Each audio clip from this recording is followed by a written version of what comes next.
सद्बुद्धि सन्मार्ग और कार्य का संकल्प देना, अडिग रहे विश्वास तुम पर, ऐसा अंतः कर देना, मेरे हृदय में आने में तुम्हें कोई संकोच न हो। हे गुरुदेव, मुझे नज़रों से दूर कभी न होने देना। हे गुरुदेव, मुझे नज़रों से दूर कभी न होने देना। नमस्कार, गायत्री चिंतन धारा के इस नए एपिसोड में आप सभी का स्वागत है। मित्रों, विषय पहले कुछ दूसरा ही था, पर आदेश आया कि अब समझना, समझाना, जागरण करना ये बहुत ज़रूरी हो गया है। क्योंकि जो भी परिस्थितियाँ परिवार में, समाज में, देश में सर्वत्र लगातार बदल रही हैं, इसको अब नए नज़र से देखना पड़ेगा। ये सामान्य घटनाक्रम नहीं है, ये महाकाल का घटनाक्रम है। ये महाकाल का घटनाक्रम, इसमें बहुत सारी ऐसी चीज़ें हो सकती हैं, आपको लग सकती हैं, आप सोचेंगे कि ऐसा हो रहा है माने ऐसा ही होगा, लेकिन वो वैसा नहीं, कुछ और होगा। तो महाकाल का आदेश है कि लोग अब जीवंत जागृत हो जाएं, चैतन्य हो जाएं और अपने रास्ते पर अलर्ट रहें, समझने की कोशिश करें कि क्या हो रहा है, नहीं तो बहुत बड़ा नुकसान भी हो सकता है। क्योंकि सारी अनीति का विनाश हो रहा है। महाकाल का तांडव चलता है तो क्या होता है, सारी अनीति का विनाश होता है। तो हम दिखते कैसे हैं, करते कैसे हैं, सोचते कैसे हैं, हमारा व्यवहार कैसे है, हमारे निर्णय कैसे हैं, ये सारे के सारे बहुत ज़्यादा प्रभावित होने वाले हैं। तो गुरु सत्ता का आदेश है कि भेड़ों के झुंड से शेर के बच्चों को अलग करना है। बहुत सारे अच्छे लोग हैं, अच्छा करना भी चाहते हैं, लेकिन वो समाज के आड़े तिरछे लोगों के साथ, आड़े तिरछी गतिविधियों के साथ अपना भी रवैया वैसी बना लेते हैं ना। तो ये चेतावनी या जागरण का काम उनके लिए है, उनके लिए उन्हें अपनी पहचान दिलानी है, मनुष्य को अपनी पहचान दिलानी है। जो महाकाल के साथ, देवताओं के साथ जन्म जन्मांतर में काम किए हुए लोग हैं, पवित्र आत्माएं हैं, वो कम से कम अलर्ट हो जाएं और दुष्टों का साथ छोड़ दें, है ना, और ईश्वर के मार्ग पर चल सकें। भगवती माता माँ श्री राम शर्मा जी या महाकाल के जन्म जन्म के सहचर हैं, तो अब झूठी मायावी दुनिया मान्यताओं से बाहर आ जाएं और युग परिवर्तन के इस समय का अधिक से अधिक लाभ उठा लें, है नी। याद करो, हमारी प्रार्थना भी तो यही थी ना। हम प्रार्थना क्या करते थे? भवसागर में भटकी भटकी थकी जीव आत्मा, ज्ञान का दीप जला दो मिले परमात्मा। भगवती कहूँ कि अम्बा, भगवती कहूँ कि अम्बा, जुदाई है नाम की, है ना। तो ये जो गीत गाते थे, लागी रे लगन हो माँ एक तेरे नाम की, ये महाकाली की बात है ना, आदिशक्ति की बात है, महाकाल की बात है। अब वो भवसागर में भटकने का क्रम गया, है नहीं, अज्ञान का क्रम। हाँ, पर इस वीडियो में पूरा देखेंगे, हर बात को समझने का प्रयास करेंगे। आज जो जो बातें जानना जरूरी है, क्या क्या जानना जरूरी है, यह सब अपन इस वीडियो में देखेंगे। तो आप अंत तक इसमें बने रहें, है ना। तो चलिए शुरू करते हैं अपन। मित्रों, आज इस सॉफ्ट एक बात से शुरू करते हैं। हमारे दादाजी थे पुरानी बात है लेकिन है। हमारे दादाजी जो थे वो एक चौपाई प्रायः गाया करते थे सुबह दोपहर को, जब उनको समय मिलता था। तो वो चौपाई ऐसा है कि जो सुखधाम राम यस नामा, अखिल लोक दायक विश्रामा। जो सुखों का धाम है, जो सृष्टि के कण कण में रमा हुआ ईश्वरी तत्व राम तत्व है, जो सुखदाम राम असनामा, अखिल लोक दायक विश्रामा। तो ये जो आज भगवान है, ये जो राम है, ये सारे विश्व को सुख शांति देने वाला है। अखिल लोक, जितने भी लोक हैं उन सभी लोगों को, है ना, विश्राम देने वाला है, सुख देने वाला है, शांति देने वाला है। यहाँ ईश्वर यानी ईश्वर उसको कहा गया जो स्वयं सुखधाम है, सच्चिदानंद स्वरूप है। अब ईश्वर सच्चिदानंद स्वरूप है तो जिसके पास जो होगा वही तो देगा ना। तो ईश्वर के पास सच्चिदानंद है तो ईश्वर सच्चिदानंद ही देगा अपने बच्चों को। तो उसने हमारे लिए सारी अनुकूल परिस्थितियां बना कर रखी है। इतना सुंदर सर्वश्रेष्ठ मानव तन दिया है, सर्वश्रेष्ठ सर्व ज़्यादा विकसित शरीर दिया है, और फिर समझदारी का माहौल दिया है। आज आप ये वीडियो को देख रहे हैं, सुन रहे हैं, कितने सारे साधन हमारे पास में, तो ये उसने दे करके रखे हैं। तो फिर दुख मुसीबतें कलेश कैसी? हमें दुख क्यों होता है, हमारा शरीर रोगी क्यों होता है, हमारे आसपास मुसीबतें क्यों आती है? भगवान के पास तो सुख है ना, भगवान सुख दे रहा है, फिर हमको क्यों नहीं मिल रहा है? हमको क्यों नहीं मिल रहा है? परमात्मा जीवन देता है ना? परमात्मा माँ देता है, पिता देता है, जंगल, पर्वत, नदियाँ, उपवन, सूर्य, चंद्र, है ना, ये सब परमात्मा ने दिए हुए हैं। ये सब, इन सब का लाभ अपन उठाते हैं ना। माँ तो जीवन देती है, पिता संरक्षण करता है, जंगल, पर्वत, नदियों से हमें जीवन मिलता है नहीं? तो सब भगवान ने दिया है, भगवान स्वयं सुखदाता है। फिर हम दुखी क्यों हैं, इसको हमको सोचना पड़ेगा। ये उसकी और उसकी वजह से नहीं है, ये इसकी और उसकी वजह से नहीं है। नहीं उसने मेरे को चिढ़ा दिया, नहीं उसने मेरे को ये कर दिया, उसने नहीं, ऐसा कुछ नहीं है। दुनिया में बहुत सी तरंगे हैं, अच्छी बुरी बातें हैं। सवाल यह है कि हम क्या रिसीव कर रहे हैं, हम क्या रिसीव कर रहे हैं। जैसा हमारी नज़र होगी वैसे नज़ारे दिखेंगे, है ना। मनुष्यों में जन्म लेने के बाद, है ना, तो फिर हमारी तकदीर खराब नहीं होनी चाहिए, क्योंकि ये तो सबसे अच्छी स्थिति है। और बेसिकली एक बात बिल्कुल ध्यान से सुने और माने इस बात को कि हर आदमी अच्छा ही होता है, हर आदमी अच्छा ही होता है। आप कहेंगे नहीं वैसे कैसे बोल दिए भाई, उसने कुछ अच्छे कर्म किए तब तो उसको मानव शरीर मिला ना। अगर उल्टे सीधे कर्म उसके होते तो फिर उसको और किसी पशु का, किसी निकृष्ट योनि में उसको जन्म मिला होता। उसने अच्छा से कम किया, इसीलिए तो उसको मनुष्य शरीर मिला। अब सवाल यह है कि हमको दुख क्यों मिल रहा है, हम मुसीबत में क्यों हैं? तो ये समझने वाली बात। हमको लगता है उसने हमको दुख दिया, उसने हमको, कोई किसी को दुख नहीं देता। किसकी क्या औकात है देगा? भगवान ने जन्म दिया ना, भगवान की व्यवस्था है। ये क्या है, पूरा ब्रह्मांड क्या है? पूरा ब्रह्मांड जो है ये भौतिक पदार्थ और चेतना, उसका योग है। पदार्थ और चेतना का योग है। पदार्थ को पंचभूत पदार्थ कहते हैं, उन्हीं से सारी चीज़ें बनी है। नदी, पहाड़, मनुष्य, पशु, प्राणी, सब उसी से बने और काम कर रही है चेतना की, है ना। तो अब जो हम करेंगे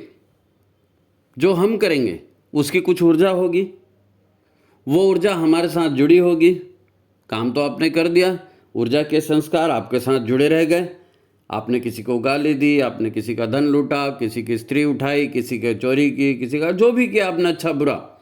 अच्छा किया तो अच्छी भी ऊर्जा आपके साथ जुड़ेगी, बुरा है तो बुरी भी ऊर्जा आपकी जुड़ेगी। इसीलिए तो कर्म मूल संसार करी राखा कहते हैं ना। तो मनुष्य हर बेसिकली अच्छा ही होता है। आपने देखा भी होगा कि एक ही आदमी है ना, वो एक आदमी के लिए अच्छा व्यवहार करता है और वही आदमी दूसरे के लिए जानी दुश्मन होता है। आप कहेंगे नहीं फलाने तिवारी जी हैं वो तो बहुत अच्छे हैं जी, दूसरा कहेगा अरे तुम उसको नहीं जानते हो, उसने मेरे साथ ऐसा किया। तो तुम्हारे साथ ऐसा किया लेकिन सबके साथ नहीं किया ना, तुम्हारे साथ उसका कुछ पिछला लेन देन है, पिछला लेन देन है। जीवन है, लगातार चल रहा है। पंचतत्व शरीर तो नष्ट हो रहे हैं ना। जो भी हमारे पास हमारे सराउंडिंग में है, हमारे परिवारजन हैं, ये परिवारजन या तो हमको देने के लिए हमारे साथ आए हैं या लेने हमारे साथ आए हैं। वो देने वाले हैं या लेने वाले हैं। तो आपको अगर वो लेने वाले हैं तो आप ये मत सोचो कि वो लूट रहे हैं आपको। आपको सचेत रहना है, जागृत बुद्धि से काम करना है, वहाँ तक ठीक है। कानून से काम करना है, वहाँ तक ठीक है। लेकिन सब कुछ करते हुए भी यदि आपका नुकसान हो रहा है, सारे पासे उल्टे बढ़ रहे हैं, तो समझ जाइए कि ये कर्मों का फल है आपका। आप ही की निगेटिव ऊर्जा आपके वापस आ रही है ना। तो ये सारी समझने की बातें हैं। आज हम इसी को देखेंगे, आज हम इसी को समझेंगे। क्या होता है, हमको लगता है कि हमने ये किताब पढ़ ली, वो किताब पढ़ ली, हम तो बहुत बड़े जानकारी हमको हो गई। लेकिन आपको कितनी भी बड़ी जानकारी हो जाए, वो जानकारियाँ जीवन में व्यवहार में नहीं आती। जीवन में व्यवहार में आते हैं संस्कार, जीवन व्यवहार में आती है आदतें, है ना। आदतें जब हम गुरु से मिलते हैं, गुरु हमें गुरु के आचरण से हम प्रभावित होते हैं। गुरु माने आचार्य, आचरण करने, उनके आचरण श्रेष्ठ होते हैं तो उनका आचरण हमें आकर्षित करता है। तो उनसे हमें जब ज्ञान मिलता है तब हमको पता चलता है कि अरे ये हम गलत कर रहे थे, ये हम गलत कर रहे थे, ऐसा करने से ऐसा होता है, ऐसा करने से अच्छा होता है। गुरु का इसीलिए महत्व होता है ना कि वो ज्ञान देता है। अब जिसको ज्ञान नहीं मिलेगा वो तो भावनाओं के सागर में बहते रहेगा ना। उसने मेरे साथ छल कर दिया, उसने मेरे साथ ऐसा कर दिया, पाकिस्तान ने ऐसा कर दिया, चाइना ने ऐसा कर दिया किसी ने कुछ नहीं किया, अपने ही कर्मों के फल वापिस आ रहे हैं। हमने कायरता दिखाई, हमारे लोगों ने दुश्मनों से हाथ मिला, इसीलिए तो भारत गुलाम हुआ ना। हमने मूर्तियां तो भगवान की बना दी और अपने आचरण को नहीं सुधारा, इसीलिए सारे मंदिर हमारे टूटे और हम देखते रह गए ना। कर्मों के फल से कोई नहीं बचा है। और आज तो बहुत ये बात ज़रूरी है क्योंकि आज तो छटनी हो रही है, आज छटनी हो रही। महाकाल बिल्कुल छाट रहे हैं कि किसका व्यवहार, किसका चिंतन ठीक है नहीं है। तो जो विनाश के क्रम में, विनाश का नंबर उसी का लगेगा जिसके पास प्राण शक्ति नहीं है, जो तनावग्रस्त है, जो टेंशन में है, जिसने तरह तरह की बीमारियां पाल के रखी, अपने शरीर तक को ठीक नहीं कर सकता। तो भगवान बोलेगा ना, इतना अच्छा शरीर दिया यार, तू बिगाड़ दिया, छोड़, तू उसके लायक नहीं।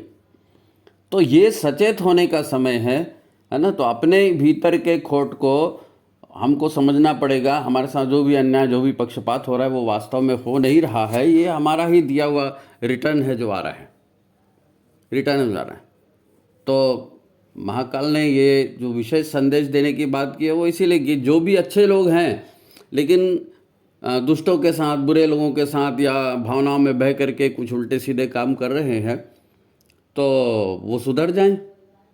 इसी के लिए ये है। नहीं तो कितने बड़े बड़े भी भाषण दे दिए जाएं तो किसी के गले पड़ेंगे क्या? नहीं पड़ेंगे। आपके अंदर में कोई और विचार उमड़ रहा है, घुमड़ रहा है, और आपको कोई भाषण सुना दिया जाए, कोई किताब पढ़ने दी जाए, एक तो आपका मन ही नहीं लगेगा, और सुन भी लिया तो उस पर यकीन नहीं करेंगे, है नहीं। क्या होता है, लोग बहाने बनाते हैं।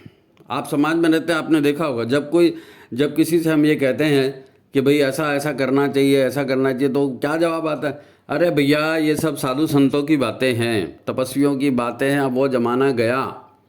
अब तो आम आदमी के, हम तो आम आदमी भी कॉमन मैन हैं। आज हम सुख से जीना चाहते हैं, हमको कोई कष्ट ना दे, हम भी किसी को कष्ट ना दें। ये बोलने में बहुत अच्छा लगता है, बोलने में बहुत अच्छा लगता है, लेकिन आप अपने पिछले कर्मों से बच सकते हो क्या? उन कर्म के संस्कारों का क्या होगा? वो तो आपको भी भुगतना है, आपकी चेतना के साथ लिपटे हैं वो। सूक्ष्म शरीर में भी आए हैं, कारण शरीर में भी वही सब भरे पड़े हैं।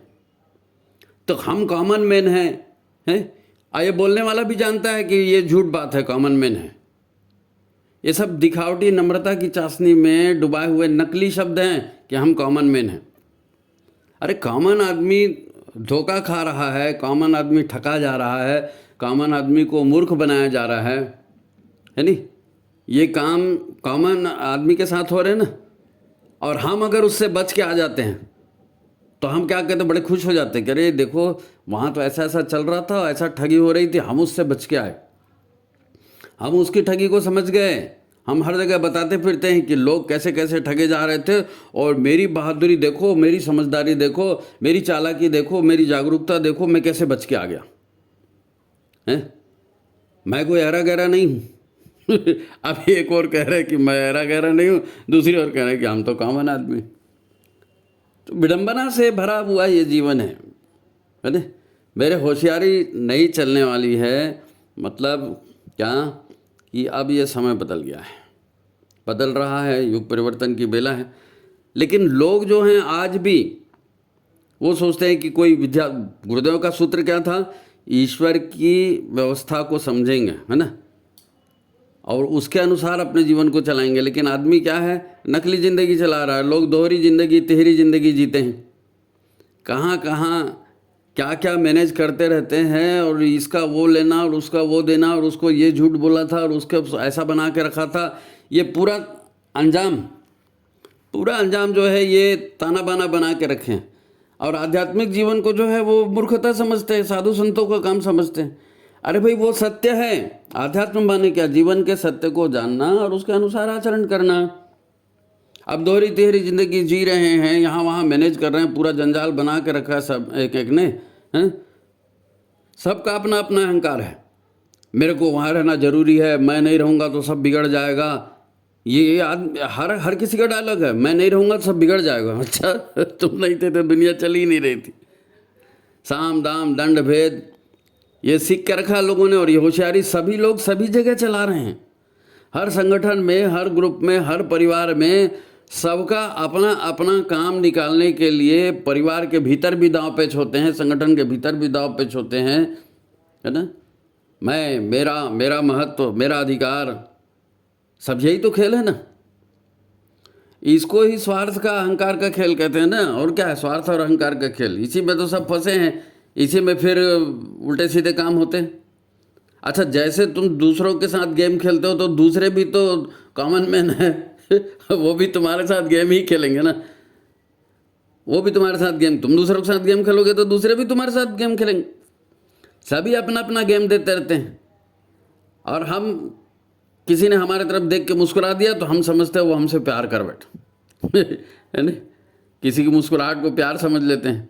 अब किसी ने आपकी गलती दिखा दी, किसी ने आपकी आलोचना कर दी, हैं, तो फिर वो बैरी हो गया बिल्कुल जन्म का। मेरी गलती निकालता है, ओहो उसकी गलती ऐसी नहीं थी, उसके। अरे भाई, आप क्या समझते हो, ये आपके मन का विषय है, आपकी भावनाओं का विषय है।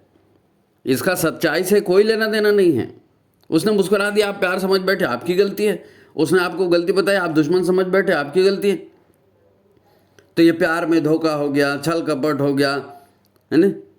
ये लोग अपना उल्लू सीधा करते रहते, ये सब सदियों से कर रहे हैं भाई। ये सब संसार में सदियों से चल रहा है। और इसीलिए तो इस संसार को भवसागर कहते हैं ना, भावनाओं का सागर। यहाँ सत्य को कोई जानना नहीं चाहता। भावनाओं में सब बह जाते हैं, अहंकार में सब बह जाते। भावनाएं और अहंकार, यही तो सब मेन हो गया। इससे आपको बचना है और सत्य के मार्ग पर चलना है। महाकाल विनाश जिसका कर रहे हैं वो दुष्टता का विनाश, तो सत्य के मार्ग पर चलना बहुत ज़रूरी है ना। अब कोई डॉक्टर है, कोई इंजीनियर है, कोई प्रोफेसर है, कोई व्यापारी है, कोई टैक्सी वाला है, सब ने अपना अपना माया जाल बना के रखा है। सब ने अपना अपना माया, सब मुर्गा फंसाते रहते हैं। डॉक्टर भी मुर्गा फंसाता है, इंजीनियर, टैक्सी वाला, सब मुर्गा ही फंसाते हैं। मास्टर, सब मुर्गा फंसा रहे हैं, एक दूसरे को फंसाते हैं। अच्छा, दूसरे भी फिर इनको फंसाते हैं।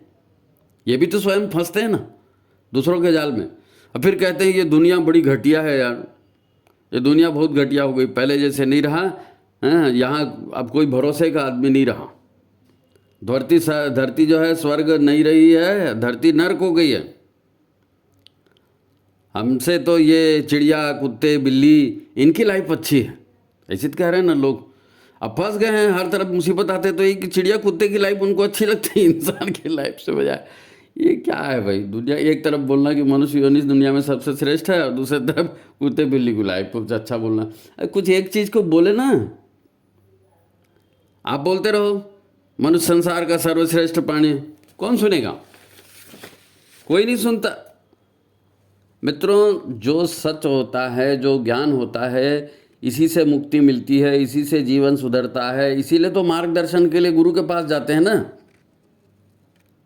गुरु का मार्गदर्शन क्यों जरूरी है? क्योंकि जो स्पेसिफाइड क्षेत्र है, जीवन का क्षेत्र है, तो गुरु ने तो संसार से दूर रहकर वॉच किया है, अपने आप को देखा है, ब्रह्मांड को देखा है, ईश्वरीय ज्ञान को समझने का प्रयत्न किया है। वो हमको अज्ञान से दूर करता है। अज्ञानतिमिरांधस्य ज्ञानांजन चला गया चक्षुरुन्मीलितम येन तस्मै श्री गुरुवे नमः। गुरु हमारे बंद आंखों को खोलता है। ज्ञान कोई ऐसा नहीं है कि ज्ञान की पुड़िया ला के छोड़ दिया, नहीं। ज्ञान का मतलब उजाला, ज्ञान का मतलब प्रकाश। जहाँ ज्ञान आएगा अज्ञान अपने आप खत्म हो जाएगा, है नहीं। और ये हम जो भी किताबों में पढ़ के रखे हैं, ये क्या है? ये जानकारियाँ हैं, ये जानकारियाँ हैं, ये ज्ञान नहीं है। तो जानकारी के हिसाब से मन काम नहीं करता ना। जानकारी के हिसाब से मन काम नहीं करता। मन ही तो इंद्रियों का संचालक है ना। वो संस्कारों से, ऊर्जा से काम करता है। उसको ये किताब में, कौन सी किताब में क्या लिखा है, इससे उसका कोई लेना देना नहीं। मतलब क्या, मतलब क्या समझ में आता है ना। अज्ञान किसे कहते हैं? अज्ञान मतलब हम बिना तथ्यों को जाने किसी बात को सच मान लेते हैं। अज्ञान माने क्या? अज्ञान मतलब मान्यता। हम किसी बात को मानने लगते हैं, हमारे मन ने कह दिया, हमने मान लिया, लेकिन उसके तथ्य को हमने नहीं जाना, उसके वास्तविक रूप को हमने नहीं जाना, तो फिर धोखा तो होगा ना। आपका मन तो कुछ भी मान सकता है, आपका मन आपको कुछ भी दिखा सकता है। आप सोचते सोचते कहीं भी बन जाओगे, करोड़पति अरबपति बन जाओगे, किसी हीरो हीरोइन से शादी कर लोगे, आपका मन कुछ भी कह सकता है, तो वो सच थोड़ी हो जाएगा, है नहीं। तो आपकी मान्यता जो है, आपकी धारणा जो है, वो सत्य पर आधारित नहीं होगी तो कैसे बनेगा, ज्ञान पर आधारित नहीं होगी तो कैसे बनेगा। आज जितने सर्वश्रेष्ठ मानव तन पे इतने दुख मिल रहे हैं, तो कोई तो गड़बड़ हो रही है ना हमारे समझने और व्यवहार करने में। हमारा समय बेकार जाता है, हमारा धन बेकार जाता है, हैं? और कई लोग से हम बिना बात के पंगा ले लेते हैं, लाइफ में टेंशन आते रहता है, फिर टेंशन में हम और भी उटपटांग काम करते हैं, है नहीं। कभी हमें सही तरीका पता नहीं होता, हम लोगों की नकल कर करके दिन बिता देते हैं, नहीं उसने भी तो किया था, हम भी करेंगे, वाह बड़े लोग तो ऐसे ही करते हैं। यानी मान्यता के आधार पर, नकल के आधार पर ऐसा जीवन नहीं चलता। आपको जीवन व्यक्तिगत रूप से अलग से मिला है, तो ज्ञान की खोज आपको करनी पड़ेगी। नेत्र खुलेंगे तभी तो सही रास्ते पर चलेंगे। इसीलिए तो गुरु की बात होती है, जो गुरु नहीं बनाता उसको निगुरा कहते हैं। कि आपको जीवन का जीवन मिला है तो जीवन का तरीका मालूम होना चाहिए, वो तरीका तो गुरु ही बताएगा। क्योंकि किताब में तो ये सब पढ़ाया नहीं जाता ना, वहाँ तो हिस्ट्री, आर्ट्स, कॉमर्स और ये सब चीज़ें पढ़ाएं, तो वहाँ कहाँ आपको जीवन जीने का तरीका बता रहा है कोई। और हम मान्यताओं के आधार पर जिएंगे तो देखो, मान्यता कभी भी आपको आत्मविश्वास नहीं दिला सकती। मान्यता हमेशा संदेह पैदा करेगी, क्योंकि शाश्वत का आधार नहीं है ना, सत्य का आधार नहीं है, सत्य का आधार नहीं है। जब आपको ज्ञान मिल जाएगा तो अज्ञान अपने आप हट जाएगा, है नहीं। मान्यताओं के आधार पर आप जिएंगे तो आप फिर गड़बड़ पाएंगे जीवन में, है नहीं। कभी हमें सही तरीका पता नहीं होता, कभी हम लोगों की नकल करते हैं, तो हम क्या करेंगे, अपनी जानकारी पर खुद ही संदेह करेंगे और अपनी मान्यताओं को अपना ज्ञान, अपनी उपलब्धि मानकर उसको फिर क्या होता है, जिसको सही ज्ञान नहीं होता वो बताता है मैंने वहाँ देखा था, मैंने वहाँ देखा था, फिर वो ताल ठोकना शुरू कर देता है, अरे मैं सब जानता हूँ, मैं सब जानता हूँ। अब उसको अपने अहंकार से जोड़ लिया। अहंकार क्या है? अपने अहम का आकार। अहम क्या है? आपके मन की संरचना। अहम क्या है? आपके मन की संरचना। वास्तव में हम क्या है? सच्चिदानंदो हम, अहम तत्वमसि। हम तो वो तत्व है ना, लेकिन हम अपने आप को क्या समझ लेते हैं, मैं इंजीनियर हूँ, मैं कलाकार हूँ, मैं मास्टर हूँ, मैं नेता हूँ, मैं किसान हूँ, मैं गरीब हूँ, मैं स्त्री हूँ, मैं पुरुष हूँ। ये हमने, हमारा अहंकार है जो हमने बनाया, है ना। तो फिर जब हम इसी पर फंसे रहेंगे तो सत्य की जानकारी तो होगी नहीं, गड़बड़ तो होगा। तो ये सचेत रहने का काम फिर कैसे हो सकता है ना। अज्ञान का, है ना, मान्यता, अज्ञान के आधार पर जो हम मान्यता बनाते हैं वही अंधकार है। अज्ञान का अंधकार किसको कहते हैं? मन ने हमको जो आभासी सत्य बता दिया ना, वो अंधकार है। यही अंधकार हमें बांध कर रखता है, क्योंकि सच्चाई हमको मालूम नहीं रहती है और हम ये अपने मान्यताओं के ही आधार पर लोगों के देखा से ही करते हैं। तो यही एक बंधन होता है। हमको ऐसा लगता है कि नहीं, इसके पीछे चलो, ये किया है तो ठीक ही होगा, और अपना संस्कार बना लेते हैं, उसी की आवृत्ति बनती रही, वही वही वही वही करते रहते हैं। मिथ्या मान्यताएं, मिथ्या धारणाएं, ये हमारे अहंकार को और मजबूत करती हैं, है ना। प्राय जो है ना, सबका जीवन इसी आधार पर चलता है, मिथ्या मान्यताओं, मिथ्या धारणाओं के आधार पर। तो फिर सत्य हमसे छूटते जाता है, ईश्वरीय अनुशासन हमको समझ में नहीं आता, है ना। प्रकृति के विपरीत हम आचरण करते रहते हैं और फिर दुख भोगते रहते हैं, क्योंकि ईश्वर की रचना है संसार, वो तो ईश्वर के नियम से चलेगी, हमारे सोचने से थोड़ी चलेगी। नहीं जी, मैं मानता था, तुम मानते रहो ना भाई। ईश्वरीय अनुशासन को समझना, उसके बिना आज देखो ना, सब प्राकृतिक चिकित्सा की ओर भाग रहे हैं, योग की ओर भाग रहे हैं। क्यों?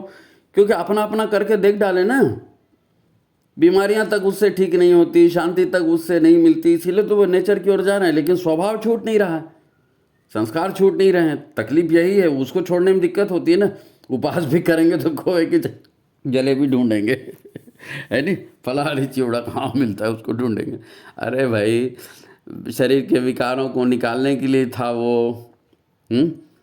जब हम भूखे रहते हैं, अंदर में जो है हमारी अग्नि जलती है, तो वो जो हमारे कषाय कल्मश है उनको भस्म करती है। प्राणायाम से भी कषाय कल्मश भस्म होते हैं, है नहीं। तो वो तो हम करते नहीं, वो हम करते नहीं। तो लगातार विकार उत्पन्न होते हैं, है ना। और आदमी धीरे धीरे हो जाता है ना, पलायनवादी बन जाता है। ऐसा करेंगे तो नुकसान होगा, नहीं नहीं ऐसा नहीं करना है, ऐसा करेंगे तो नुकसान होगा, नहीं नहीं ऐसा नहीं करना है ना। तो ये जितना भी हम लोगों के देखा सीखी करते हैं, बिना ज्ञान के करते हैं, बिना गुरु के मार्गदर्शन के करते हैं, यही तो अज्ञान है, इसी को माया बोलते हैं। ये फिर भावनाएं ही उजागर होती हैं, है ना। और जो माया में फंसा रहेगा और ज्ञान से दूर रहेगा, उसको कष्ट मुसीबत वो तो मिलना ही मिलना है, वो तो मिलना ही मिलना है। जब विवेकानंद जी कहते हैं कि उठो जागो, है नहीं, और जब तक अपना लक्ष्य नहीं मिलता उसके लिए प्रयत्न करो, तो क्या है वो, अपनी बुद्धि को परिष्कृत करो, ज्ञान अर्जन करो, सचेत रहो, जागृत रहो, सचेत रहो, जागृत रहो। अरे भाई बहुत बड़े, बहुत बड़े। हर गुरु यही कहता है, हर महापुरुष यही कहता है, लेकिन करता कौन है? किसी के कहने से नहीं होता, आचार्य के कहने से होता है। अगर कोई आचरण करके दिखाए, है ना, कैसे किया था, कैसे किया था, अच्छा उसने ऐसा किया था तो मैं भी ऐसे करूँगा, आचरण से बदलाव होता है ना। तो गुरु को देखना, गुरु को देखेंगे तभी आचरण बनेगा। वो इधर उधर के ढेर सारे डुप्लीकेट भी बहुत सारे हैं ना मार्केट में। तो वो कोई भी आता है, तिलक लगा लेता है, पीला कपड़ा पहन के गुरु बन जाता है, ऐसे थोड़ी होगा, है नहीं। गुरुदेव ने इसके आगे भी हमको कहा है कि मनुष्य का शरीर तो मनुष्य को मिल जाता है, जैसे जानवर का शरीर, पशु का शरीर मिलता है, लेकिन मनुष्यता जो है उसे अर्जित करनी पड़ती है, और अर्जित करने के लिए गुरु के पास जाना पड़ता है। और ये जागृति का काम है, ये जागृति का काम। जागरण के बिना कैसे होगा? गुरु ही जागृत करते हैं ना। गुरु के साथ रह करके वो बुद्धि प्रज्ञा हमारी जागृत होती है ना। हमारी सारी समस्याएं, सारी संकट क्या है कि हम सब दरवाज़ा खिड़की बंद करके रखते हैं। कोई ज्ञान हमको मिलता नहीं, कोई ताज़ी हवा हमको मिलती नहीं, और हम उसी भावना, उसी संस्कार में, उसने ऐसा किया, क्रिया और प्रतिक्रिया, क्रिया और प्रतिक्रिया, जन्म जन्मांतर तक वही करते रहते हैं। यही हमारी समस्या है, संस्कारों से चिपके रहते हैं, कोई खिड़की खोलते नहीं, कहीं से नया ताजा। अब महाकाल जो है, युग परिवर्तन की वेला महाकाल ने खटका दिया, अभी तो हमको सुधारना पड़ेगा, अभी हमको सुधारना पड़ेगा, है नहीं। राम आ गए ना, राम आ गए तो फिर युग किसके लिए बदलेगा? युग हमारे लिए बदलेगा, युग हमारे लिए बदलेगा। देखो, युग परिवर्तन का ये समय है, और गुरु के साथ, ईश्वर के साथ जो बैठेगा वो ईश्वर के साथ सद्गति पाएगा, और दुर्जनों के साथ बैठेगा वो दुर्गति को पाएगा, है नहीं भाई। ईश्वरीय शक्ति, गुरु को हम क्या कहते हैं? ब्रह्मा विष्णु महेश सब कहते हैं ना। तो गुरु के ऊपर कब विश्वास करेंगे? यही विश्वास का समय है, गुरु के ट्रेन में बैठना है नहीं। गुरु के आधार पर गृहस्थी करनी है, गुरु के जो सामर्थ्य है, उनके जो निर्देश हैं, उसके आधार पर जीवन जीना है। तो यदि आप साधना करना चाहते हैं, आपके मन में सच्चरित्रता है, पवित्रता के संस्कार पिछले जन्म के हैं, तो मन को पक्का कर लो, मन को पक्का कर लो। और साधना में बिल्कुल एक पल भी मत गंवाओ, हर दिन आपको करना है, हर दिन आपको करना है। देखिए, भगवान राम ने भी जन्म लिया, तो भगवान राम ने इतने बड़े बड़े काम किए, लेकिन किसके निर्देशन में किए? ब्रह्मर्षि वशिष्ठ और ब्रह्मर्षि विश्वामित्र, इतने बड़े बड़े ऋषियों के मार्गदर्शन में उन्होंने सारी योजना को चलाया, तब राम बने थे, यानी। तो हमको भी अपने ब्रह्मर्षि, हमको भी अपने गुरुदेव, हमको भी उसी के साथ में चलना चाहिए, उनके निर्देशन पे चलना चाहिए। वो हमको सारे सूक्ष्म जगत का ज्ञान देते हैं, वो बताते हैं कि प्रकृति और परमात्मा, है नहीं, परमात्मा निर्गुण निराकार सर्वव्यापी, और बाकी जितना दिखता है प्रकृति है। प्रकृति है मतलब सब बदलने वाला है। मनुष्य बदलेगा, नदी बदलेगी, पहाड़ बदलेगी, धरती बदलेगी, रंग बदलेगा, पदार्थ बदलेगा, सब बदलेगा। ये बदलते रहने वाली चीज़ है, तो उसके ऊपर भरोसा नहीं कर सकते हम, है नहीं। आदि शक्ति है, आदि शक्ति सृजन करती है, तो ये सृजन करती है, तो ये विनाश भी करती है, यानी ग्रह नक्षत्र ब्रह्मांड घनेरे सब गतिमान तुम्हारे प्रेरे। तो जो ईश्वर की योजना है, जो ईश्वर की प्रेरणा है, उसी के आधार पर सारी संसार चल रहा है नहीं। आध्यात्म विज्ञान में हमको इस आदि शक्ति, महाशक्ति, गायत्री बोलो, आदि शक्ति बोलो, शिव बोलो, उसी के साथ चलना है, उनके निर्देशन के अनुसार चलना है। तो जो भी अभी अनवांटेड हो रहा है, जो भी हम हमको लगता है हम अपनी समीक्षा करें कि हमसे क्या गलती हो रही है और उस गलती को दूर करें। नहीं तो कोई आपको बीमारी से बचा नहीं सकता, कोई आपको मुसीबतों से बचा नहीं सकता। और रिएक्शन देना छोड़ें, प्रतिक्रियाएं देना छोड़ें, है ना। देखो मशीन की तरह ये जीवन चला जा रहा है, चित्त मन, है ना, और बह जा रहा है मशीन की तरह, वही काम हो रहा है। ज्ञान होना यही चैतन्य होना है, यही जागृत होना है। ज्ञान हमको मिल जाए। ज्ञान क्या है, एक बात संक्षेप में समझ जाइए, एक संक्षेप में बात समझ जाइए। जीवन क्या है? जीवन प्राण है। जीवन प्राण है। हमारा जीवन किससे चलता है? प्राण से चलता है। नहीं साहब ऑक्सीजन से चलता है, ऑक्सीजन से चलता है। जब वो आईसीयू में बैठे रहते हैं तो ऑक्सीजन का सिलेंडर पड़े रहता है, प्राण पखेरु उड़ जाते हैं, जीवन खत्म। जीवन प्राण से चलता है और प्राण पूरे ब्रह्मांड में व्याप्त है। हम प्राणायाम से प्राण आकर्षित करते हैं। गुरुदेव ने कहा ना, प्राणायाम से आदि व्याधि निवारण। तो प्राण अर्जित करेंगे। ये प्राण बड़ी जबरदस्त चीज़ है। ये प्राण जब आपके भीतर में जाता है, आपके मस्तिष्क में जाता है, तो सत रज तम गुणों में वो सामंजस्य लाता है। प्राणवान बनो बोलते हैं ना, प्राणायाम करो बोलते हैं। गायत्री से हम वो प्राणवान स्वरूप देवता को धारण करते हैं। क्यों? क्योंकि ये हमारे अंदर का जो बैलेंस है सतरज तम का, इसको सुधारता है, इसको सुधारता है। और यदि हम इस दौरान गलत सोचेंगे, गलत चिंतन करेंगे, गलत काम करेंगे, गलत संगत करेंगे, गलत व्यवहार करेंगे, तो उसकी निगेटिव ऊर्जा भी प्राण चिपका लेते हैं। ये जो 7 चक्र 72,000 नाड़ियों में जो कषाय कलमज भरे पड़े, ये क्या है? ये प्राण ने आपकी गंदगी को भी चिपका के रखा है। और जब प्राण आप आकर्षित करते हैं, प्राणायाम करते हैं, प्राण को अधिक मात्रा में भीतर लाते हैं, तो यही गंदगी को भस्म भी करता है। यही जीवन है। कोई भगवान किसी को दुख नहीं देता, कोई किसी नेता किसी को दुख नहीं देता, कोई रिश्तेदार किसी को दुख नहीं देता। हमारी ही निगेटिविटी रिटर्न होकर हमारे पास आती है। यही जीवन का खेल है। दुख इसी का नाम है। मुसीबत भगवान राम, भगवान कृष्ण, सबको अपने कर्मों के संस्कार भुगतने पड़े हैं। हम भी भुगत रहे हैं। तो आप उसको रिएक्ट करने जाओगे, नहीं वो बहेलिया ने मेरे को मार दिया, उसने, अरे कोई किसी ने नहीं मारा, वो मौत हमने खुद ही बुलाई थी।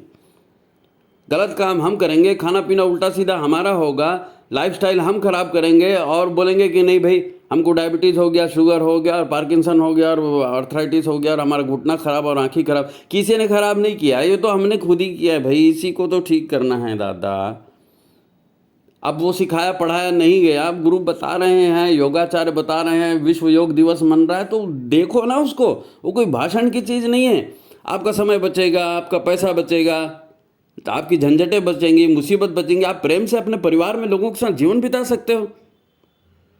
तो ये कोई छोटी मोटी बातें नहीं है, ये ज्ञान है। जब आपको समझ में आ जाएगा ना ज्ञान, तो अज्ञान और वो जो है संस्कार, वो सब दूर हो जाएंगे। नहीं, मेरे को मालूम है ऐसा करने से ऐसा होता है, आप तुरंत रास्ता बदल दोगे। तुलसीदास ने रास्ता बदल दिया ना। तुलसीदास पत्नी के पीछे भागता था, एक पत्नी के डायलॉग से उसका रास्ता बदल गया। नारद के एक डायलॉग से रत्नाकर वाल्मीकि बन गया, है नहीं? तो ये सब क्या है? ये सत्य का, ज्ञान का प्रकाश हमारे जीवन में आता है, तो ये सब होता है। तो हम लोगों के देखा सीखे ना जिए। युग परिवर्तन का समय है। ईश्वर के अनुशासन को कैसे पालन में लाना है, जरा गुरुदेव का साहित्य अध्ययन करिए, जरा सत्संग करिए, उसके लिए समय निकालिए, योग प्राणायाम के लिए समय निकालिए, प्राण के साथ जुड़िए। कोई आपको दवाई नहीं बचाएगी। ये जितने केमिकल वेमिकल लगते हैं ना, वे आपको डॉक्टर बताते हैं इस केमिकल की कमी हो गई, इस केमिकल की कमी हुई। ये सारे केमिकल हमारे शरीर में खुद ही बनते हैं। अब हम उल्टा सीधा सोचेंगे, उल्टे सीधे करेंगे, तो उल्टे सीधे हार्मोन बनेंगे, बहुत सारी एफिशिएंसी जाएगी, बहुत सारी निगेटिविटी हमारे अंदर आएगी, और हमारा शरीर उन रसायनों का उत्पादन नहीं करे। शरीर तो भाई पंच तत्वों का है ना, प्रकृति का है, ये तो रसायनों से ही चलता है। तो हम प्राण के प्रवाह को भी अवरुद्ध करते हैं, विचारों के प्रवाह को भी अवरुद्ध करते हैं, और जीवन शैली को भी उटपुटांग बनाते हैं। फिर कहते हैं हमारे साथ ये हो गया, हमारे साथ ये हो गया। तो ये हमारे जानने समझने की चीज़ें हैं। अभी इसको समझना। अभी कोई डॉक्टर आपको आयुष्य नहीं दे सकता, कोई पति पत्नी, कोई बच्चा आपको सुखी नहीं बना सकता। आप अपने आप को सुखी बनाएंगे अपने चिंतन के द्वारा। आप अपने आप को शांत करेंगे अपने व्यवहार के द्वारा। आपको आत्म समीक्षा करनी पड़ेगी, आपको प्राण से जुड़ना पड़ेगा, आपको परमात्मा से जुड़ना का। ताली बजाइए ना, भजन गाइए ना, करिए समय, अच्छे कामों में लगाइए समय को। नहीं साहब मेरे को ये करना है, मेरे को वो करना, हाँ दुनिया पलट देंगे। सब दुनिया पलटने के लिए पैदा हुए, सब मेरे को नहीं जानता, मेरी ताकत बहुत ज़्यादा है। अच्छा, घर को तो चला नहीं सकते, शरीर को ठीक रख नहीं सकते, ताकत से लखाएंगे। तो मित्रों, अभी विषय दूसरा होने का था, लेकिन हमको ये संदेश आया कि भाई अभी जागरण वाला काम ही करो और लोगों को बताओ कि ईश्वर से जुड़ना है, ईश्वरीय प्राण चेतना से जुड़ना है, गुरु की प्राण चेतना से जुड़ना है और अपने जीवन को यू टर्न पे ले जाओ। जब मालूम है ये रास्ते पे मुसीबतें आती है, झंझटें होती है, तो क्यों उस रास्ते पर चलना, क्यों उस रास्ते पर चलना। हिमालय के ऋषियों ने ये सारा इंजाम जुटाया है और वो महाकाल की सहायता कर रहे हैं, उन्हीं के सहायता से सब कुछ हो रहा है। अच्छा, दुष्टों का विनाश हो रहा है तो दुष्ट भी आपको प्रेरित करेंगे। आपके घर में मोबाइल इंटरनेट के माध्यम से देवताओं की भी शक्ति आती है, असुरों की भी शक्ति आती है। सवाल यह कि आप कितने वॉचफुल हैं। आप इंटरनेट में क्या देखते हैं? रील देखते रहेंगे घुमा घुमा करके, फेसबुक देखते रहेंगे, उसका फोटो मैं कैसे दिख रही हूँ, मेरी साड़ी कैसी है, मेरे पास यही बात करना है, मैंने ये गाड़ी खरीदी, मैंने यही करना है, मैंने ऐसी पार्टी दी, हैप्पी बर्थडे। अरे तेरे हैप्पी कहने से हैप्पी हो जाएगा? ऐसा नहीं होता है। जीवन एक कठोर सत्य है, जीवन एक कठोर सत्य है। ईश्वरीय अनुशासन में जीना है। बीमारियां बहुत आ रही हैं, प्राकृतिक आपदाएं बहुत आने वाली हैं, अन्न में विष, विचारों में, सब जगह विष हो गया है ना। अगर सुख से जीना है, अपने परिवार को सुख से रखना है, अपने चहेतों को आपको बेहतर रखना है, तो आपको अपनी विचारधारा, अपने चिंतन को दिशा धारा सही देनी पड़ेगी, है नहीं। अब मन तो है, इंद्रियों का स्वामी है, इंद्रियों के पीछे जाता है, वो आपको उसमें रस दिखाएगा, उसमें रस दिखाएगा। सच्चाई के, सत्य के काम में आपको रस नहीं आएगा, लेकिन सत्य के काम में आपको उज्जवल भविष्य की और शाश्वता मिलेगी, ईश्वर के संरक्षण की शाश्वता मिलेगी, गुरु के संरक्षण की शाश्वता। आपको कॉन्फिडेंट होगा कि मैं सही रास्ते पर हूँ, तो मेरे साथ गलत नहीं होगा। आत्मविश्वास आएगा। ये आत्मविश्वास ही आपके जीवन का आधार बनेगा। अभी तो आत्मविश्वास की कमी है, यहाँ से वहाँ तक सबके आत्मविश्वास कमी है। एक छोटा सा अदना सा कार्यकर्ता होता है नी, वो अपने परिश्रम से कितने बड़ा खिलाड़ी बन जाता है, कितना बड़ा संगीतकार बन जाता है, कितना बड़ा राजनेता, कितना बड़ा व्यापारी बन जाता है। और जो समृद्धिवान लोगों के पास रहते हैं, वो क्या है, वो डिप्रेशन, वो नीचे जाते हैं। ये घड़ी के क्लॉक है, ये घड़ी का क्लॉक। देखो, अगर आपको आपका घाटा हो रहा है, आपको बीमारी हो रही है, तो ये ईश्वर का वरदान है, ईश्वर का वरदान है। ईश्वर आपसे कह रहा है कि सुधर जाइए। अगर आप सुधर जाएंगे तो बात बन जाएगी, नहीं सुधरेंगे आपकी मर्जी है। तो ठीक है, बहुत विषय है, इस पर चिंतन करिए, है नहीं। आज की बात यहीं समाप्त करते हैं। आप हमको सब्सक्राइब कीजिए, लाइक कीजिए, शेयर कीजिए। ठीक है, प्रणाम।